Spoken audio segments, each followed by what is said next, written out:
Hi, friends, and welcome to Reflections of the Spirit. This is a companion to our monthly Spirit Talks here at Cultivate Consciousness Wellness, and I am so glad that you are with me today.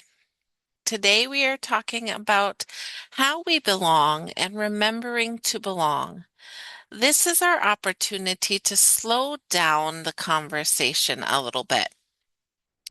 Spirit Talks gives us a chance to gather together, explore wisdom from different religions, spiritual traditions, and ways of understanding our place in this world. With reflections of the Spirit, we get to linger a little bit. We get to take one of those ideas from Spirit Talks, sit with it for a little while, turn it around, look at it from different directions, and most importantly, ask what it might mean in our actual lives. This is not about convincing anyone what to believe. Whatever you believe is perfectly beautiful, perfectly authentic, and perfectly perfect. And it certainly isn't about suggesting that all spiritual traditions are the same, because we know they are not. They have different histories, different practices, and different understandings of the divine. Sometimes they also have very different answers to life's biggest questions. But there is tremendous value in sitting together at the foot of that great spiritual hill and looking at the many paths people have taken as they've searched for meaning, connection, purpose, and the divine. Sometimes another person's path helps us notice something we hadn't noticed from our own path. And that's what we're doing here during Reflections of the Spirit. So, wherever you happen to be on your journey, religious, spiritual, questioning, curious, certain, uncertain, or somewhere in between, there's room for you in this conversation. So, let's reflect. So, since our last Spirit Talks and our last reflections of the Spirit, I've been thinking about something. Have you ever noticed how difficult it is to hurry nature? Today, intentionally, I decided to record this sitting outside. So you might hear noises in the background from nature. As I was sitting and preparing, a crop plane went overhead and it got very close. And then a fire truck went by with its lights and sirens on. And I thought, how beautiful and how appropriate for this particular reflections of the spirit. Because there isn't any hurrying nature and there isn't any controlling everything that passes us by. You can plant a seed.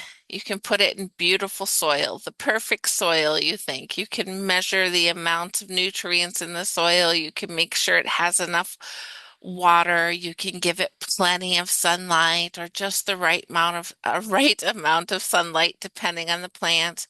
You can talk to it every day. You can sing to it. You can touch it. You can nurture it. All of those things. You can do absolutely everything you've been told you're supposed to do, but you can't force it to grow in your timing. You could stand over it and say, okay, I've done my part. I need you to make a flower by Thursday. But nature doesn't care about your deadline. You can't negotiate it with it. You can't guilt it into growing faster or compare it to the seed in the pot next to it and say, well, look at this one here. She's already sprouting. The seed simply grows when the conditions are right and when it's ready to. And I've been thinking about that as we've continued our August journey of radiating your inner light. Because we don't give ourselves nearly the same type of grace. I always try to share this with people. I always try to tell people, just give them a little grace. Just give it some grace. but I don't always give myself that same courtesy. We expect ourselves to bloom constantly.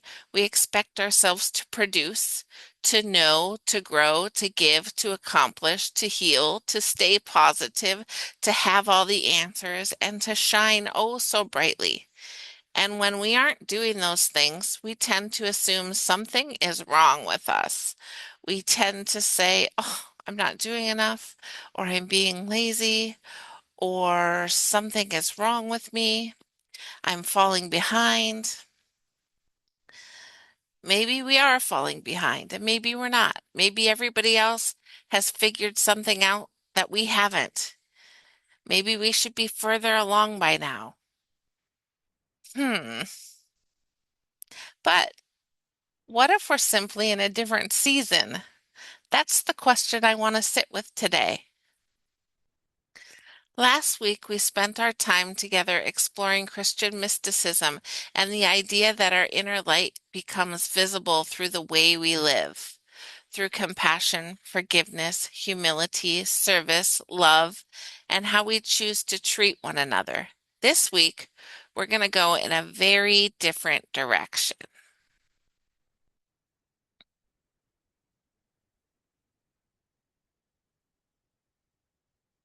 We are going outside. Literally. Here we are.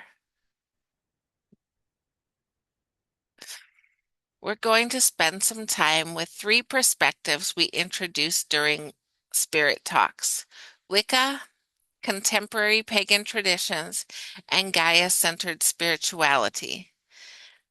And I want to be careful right from the beginning.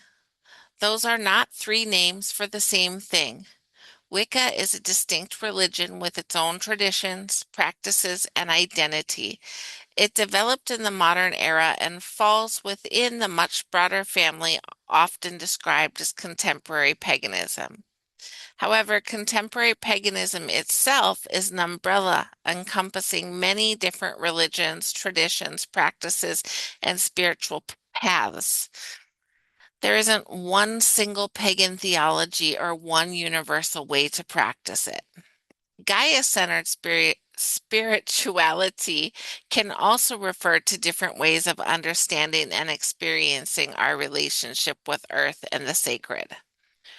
We're exploring them together today because of the particular thread that connected them during Spirit Talks: our relationship with nature, our relationship with cycles, our relationship with authenticity, and ultimately, our relationship with something much larger than ourselves.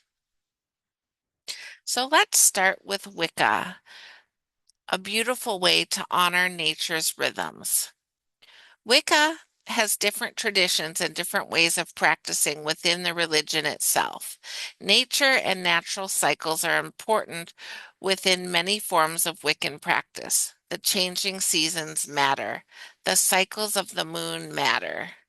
Ritual and intentionality matter. One of the things I appreciate about exploring a nature-centered religion like Wicca is that it asks us to pay attention to something most of us spend an extraordinary amount of time in our lives ignoring: the world we actually live in. Think about how easy modern life has made it to disconnect ourselves from nature. We wake up to an alarm clock instead of the sunrise and the singing birds. We flip on a light, get into a temperature-controlled vehicle, drive into a temperature-controlled building, spend hours looking at screens, and buy food grown hundreds or thousands of miles away. If it gets dark, we turn on more lights. If it's hot, we make the room cold. If it's cold, we make the room hot. We can go through an entire day barely noticing what the earth is doing around us. We can live on earth without feeling particularly connected to it. Nature-centered spirituality invites us to notice again. And I think noticing can be a spiritual practice all by itself. You don't have to become Wiccan to learn something from that invitation. You don't have to believe exactly what another person believes about the moon to walk outside beneath a full moon and actually look at it. You don't have to participate in a particular ritual to notice the way the sunlight has changed since June. And here in Minnesota, August gives us plenty to notice. Summer is still very much alive. Gardens are full, farm stands are overflowing, flowers are everywhere, and the days are warm. There's abundance all around us, and yet something has already begun to change. The days are getting a little bit shorter. The light is changing. Some mornings feel different. Summer hasn't left us, but we can already sense that it won't remain forever. Nature is constantly reminding us everything has a season. And I wonder how different our lives might feel if we allowed ourselves to have seasons too. I think many of us have unconsciously decided there is only one acceptable human season: summer. Produce, create, grow, accomplish, go, give, shine, do more, be more, and then do a little more after that. But nature doesn't do that. There's a time for growth and abundance. There's a time for harvest and letting go. And there is a time when everything appears to become quiet, dormant, and resting. But is winter failure? Winter isn't failure. The tree hasn't forgotten how to make leaves. The flower hasn't lost its purpose because it isn't blooming in January. The birds didn't forget how to sing because they're quietly keeping warm in their nests. Something important is happening even when we cannot see it. Why would human beings be the only part of nature expected to bloom 12 months out of a year? Think about that. Maybe radiating your inner light doesn't mean that you're supposed to be bright all the time. Maybe your light looks different depending upon the season that you're in. There may be seasons when your light is joyful, creative, expressive, and impossible to miss. There may be other seasons when your light is simply the tiny flame that gets you through another day. Both matter. Sometimes shining means standing in front of a room and sharing something you've created. Some, Sometimes shining means letting yourself rest or just getting out of bed. Sometimes it means taking care of everyone around you. And sometimes it means finally saying, I can't do this today, or I can't do this alone. Nature doesn't shame winter for not being summer. Maybe we should stop doing that to ourselves.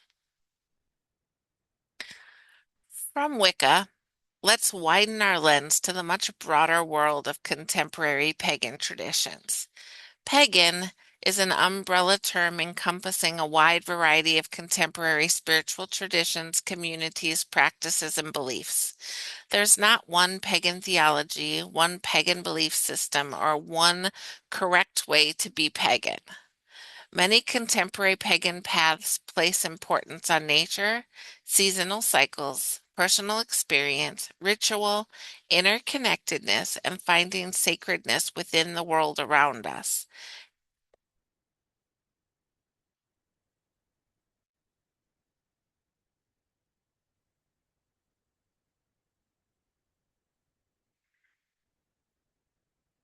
And that brings me to our next question. What is authenticity? Go into a forest and look around. A pine tree is not failing because it isn't an oak. An oak isn't looking across the forest thinking, well, apparently maple is really popular this year. A wildflower growing beside the road isn't wondering whether it would have more value if it looked like the roses in someone else's garden. Nature doesn't seem terribly concerned with comparison. Human beings, on the other hand, we are really good at it. We compare our bodies, homes, jobs, relationships, families, parenting styles, businesses, the amount of money in our bank accounts, our credit scores, spirituality, healing, and progress. We even compare the way we relax. Someone else seems to be further along, and suddenly their growth becomes evidence that we're behind. Someone else shines beautifully, and instead of simply enjoying their light, we use it to question our own. But nature offers us a completely different model. Everything contributes by becoming more fully what it already is. Everything contributes by becoming more fully what it already is. I think that's worth sitting with. If the only flower we had in this world were roses, would we desire other flowers?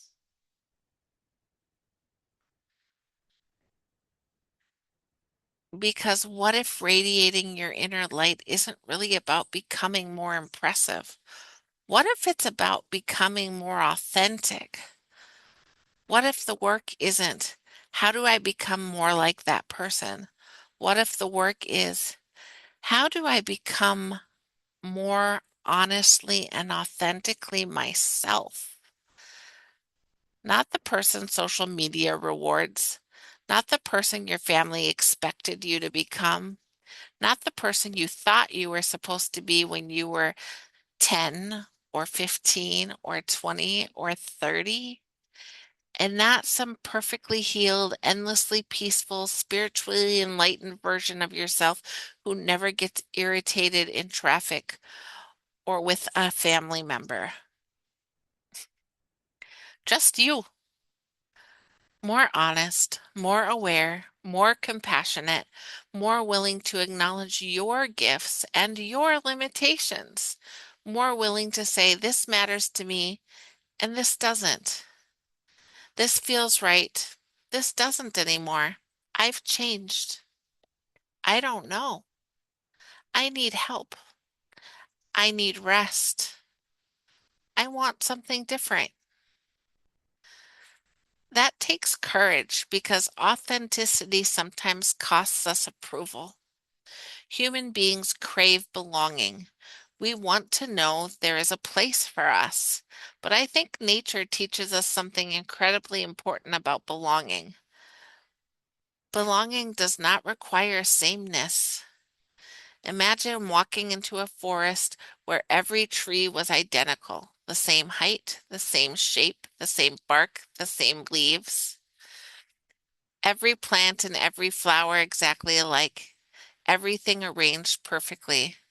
That wouldn't feel like a forest. It would feel like a tree farm. Have you ever driven into a neighborhood and you notice all the houses look the same?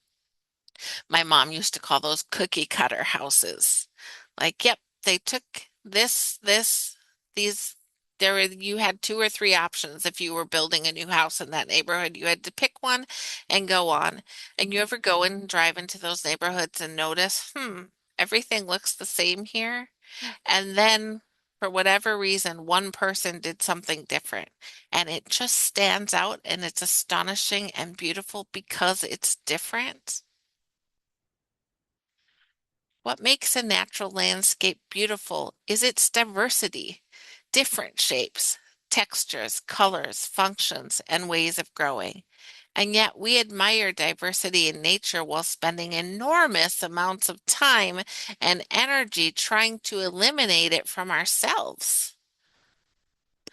Real belonging doesn't say, you may stay as long as you become just like us. Real belonging says, there's room for you here.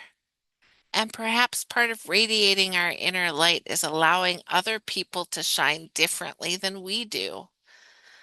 That can be harder than it sounds. Sometimes we celebrate individuality right up until someone becomes individual in a way that we don't understand. So, what if we became curious instead? Not, why would anybody believe that? Or why would anybody do that? But I wonder what experiences brought them to this place. Not, that's weird, but I've never encountered that before. Tell me about that. Curiosity creates room. Asking questions create room. And when people have room to be themselves, something interesting happens. They often become brighter. That brings us to Gaia. Gaia can mean different things depending upon the context. In ancient Greek tradition, Gaia is the personification of Earth. In contemporary spirituality, Gaia may refer to understanding or experiencing Earth as sacred, alive, deeply interconnected, or worthy of reverence. There is also a scientific,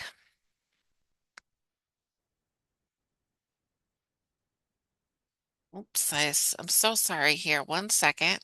There's also a scientific understanding of Gaia, and I'm sure that you've heard the idea or the term of Mother Earth. So, with the Gaia hypothesis, which is its own concept, it shouldn't simply be blended together with the spiritual Gaia traditions. But the idea we explored during Spirit Talks was very simple. What happens when we stop seeing ourselves as separate from Earth? I love thinking about that language. Think about what we say often. We say things like, I'm going out into nature. We leave the house, drive somewhere, get out of the car, and suddenly we're in nature. Where were we before that? Were we not in nature sitting in the car? We are not visitors to this planet. We are part of this planet. Is our house not planted on the earth? Is the ground beneath our feet not connected to the earth? Is the air around us that we're breathing not part of the atmosphere? The elements within our bodies come from the earth. The oxygen entering our lungs exists because of relationships between countless living systems. Our food comes from the earth. Our bodies depend on the water. The sunlight affects us. Seasons affect us. Eventually, our bodies return to the earth. We aren't standing outside of nature looking in. We belong to it. And belonging changes the question. If Earth is simply a resource, the question becomes, what can I take? If Earth is a relationship, the question becomes, how do I participate?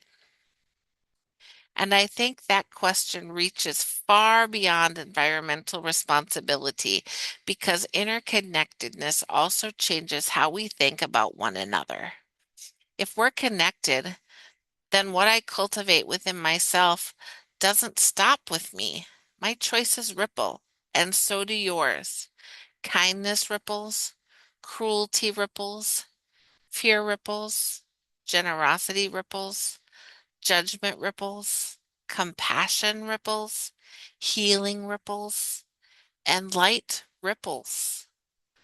We often talk about inner light in very individual terms. My purpose, my gifts, my healing, my spiritual journey.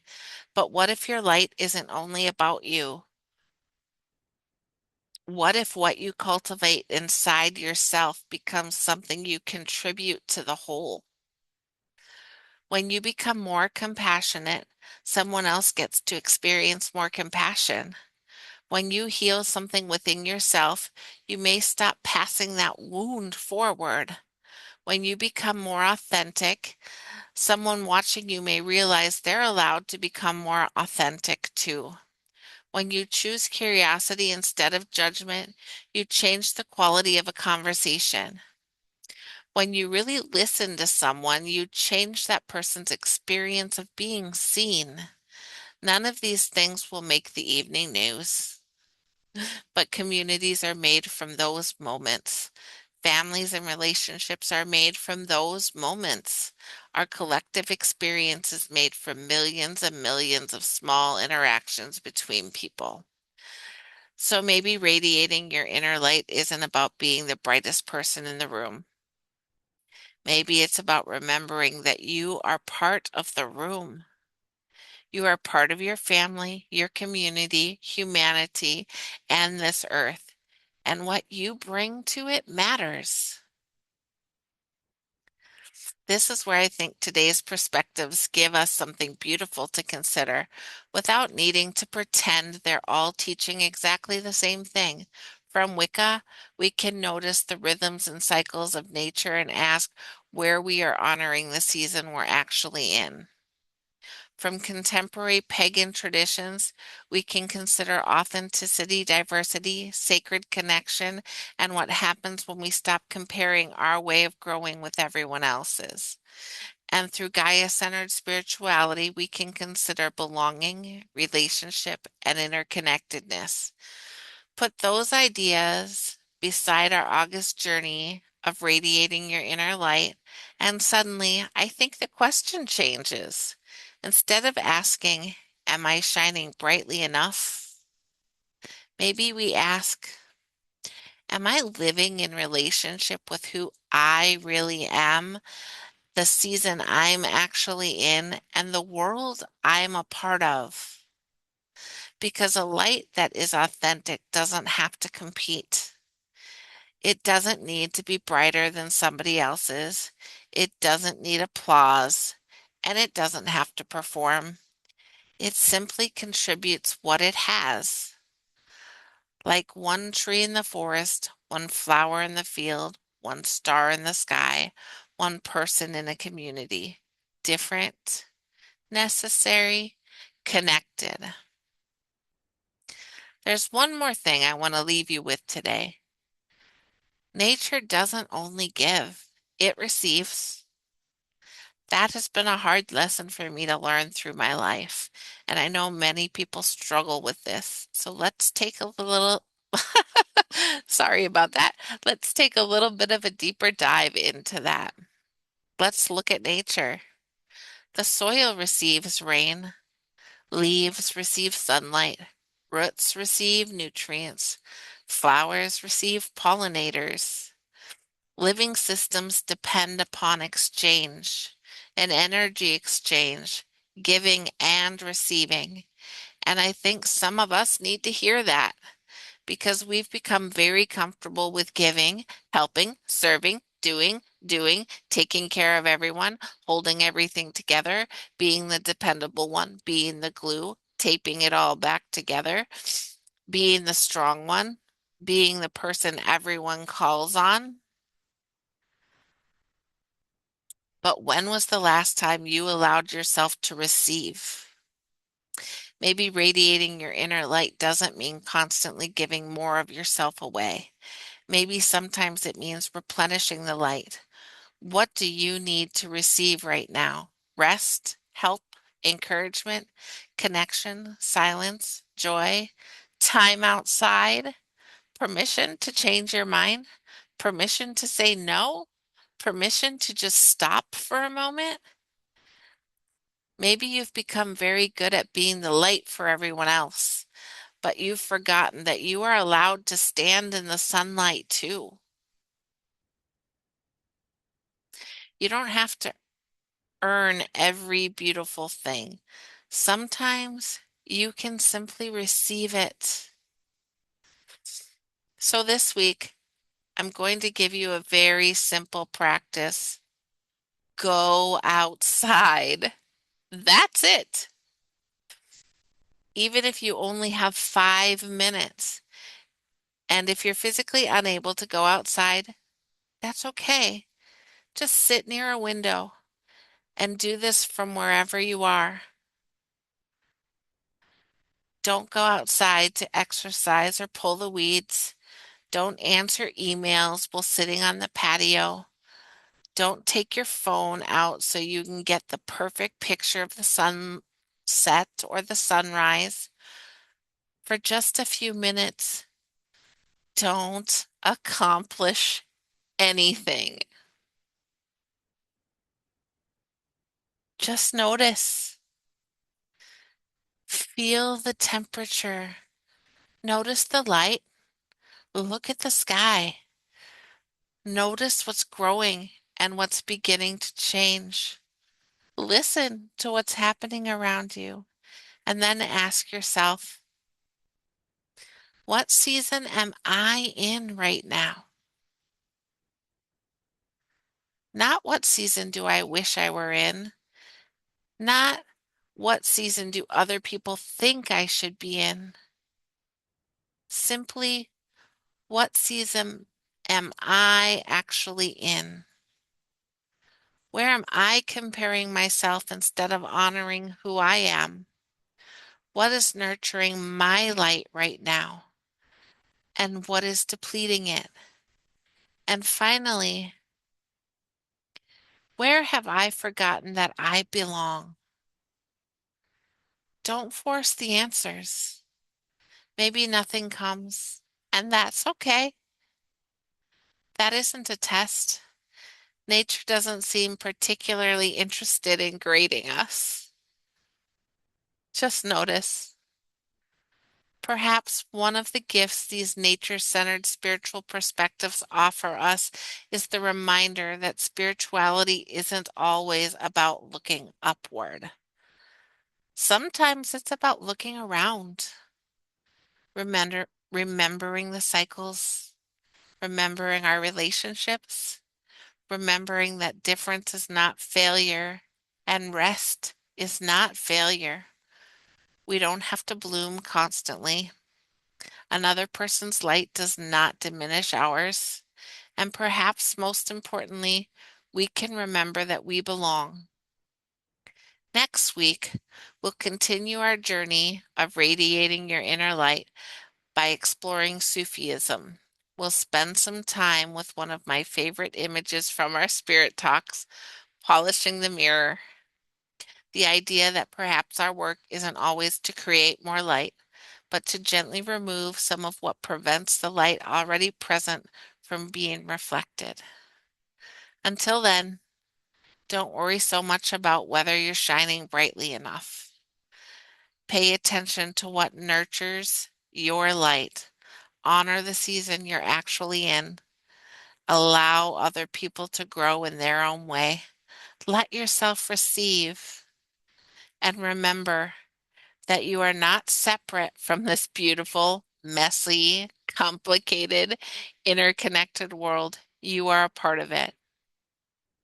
You may have noticed just from watching this, if you're watching the video, of course, if you're listening to the podcast, you won't see this, but since I've been sitting here outside today, the sun has shifted just in the short moments. I've been sitting here the last 20-25 minutes.